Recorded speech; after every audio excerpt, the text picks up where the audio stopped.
دو شعبده بازی با پاسورد که پارت 1 رو حتما برید تو کانال یوتیوب ببینید و سابسکرایب یادتون نره، زنگوله هم رو آل بذارید که هر وقت ویدیو گذاشتم بهتون یوتیوب بهتون خبر بده که ویدیو گذاشتم و بیاید ببینید و چنل آپاراتمون هم دنبال کنید و بریم سراغ شعبده بازی.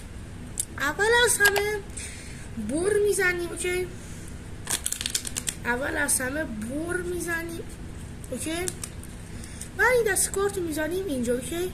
یکم از این هم داریم میزنیم اینجا، یکم هم داریم میزنیم اینجا و یکم از این هم داریم میزنیم اینجا، از این هم داریم میزنیم اینجا، از این هم داریم میزنیم اینجا، از این هم داریم میزنیم روی این، از این هم داریم میزنیم روی این، از این هم داریم میزنیم روی این، از این هم داریم میزنیم روی این و یه دونه بیشتر میزنیم و ما حالا با این کارت ها سر کاریم، اوکی؟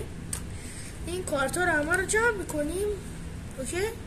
میذاریمشون این کارت ها رو کنار و این کارت ها رو میاریم میچینیم توی کادر و اولی تک، دومی تک، سومی تک و چهارمی هم تکه.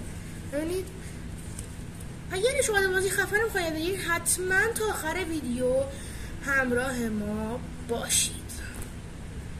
اول از همه باید شما تکاتون رو از قبل جدا کنید و بذارید روی دست، اوکی؟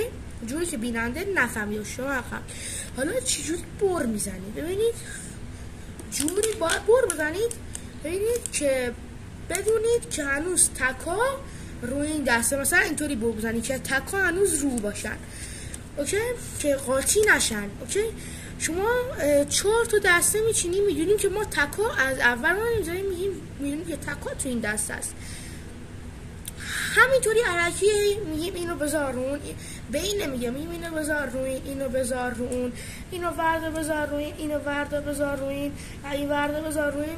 بعد میدونیم که این وقتی از تکو هم داریم میدونیم حفظ میکنیم که اینجا یه تکه، بعد مثلا به خاطر اینکه زایی نشه مثلا اینو هم داریم میدونیم که تک اینجا، بعد مثلا این هم داریم میذاریم اینجا، از این هم داریم میذاریم اینجا و از این هم داریم میذاریم اینجا و اینو به شیان میزنیم، این تکه، این تکه، این تکه و اینم تک.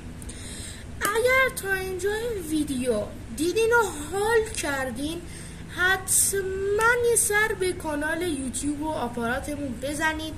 خیلی دوستتون دارم. تا ویدیوهای بعد، خدا نگهدار.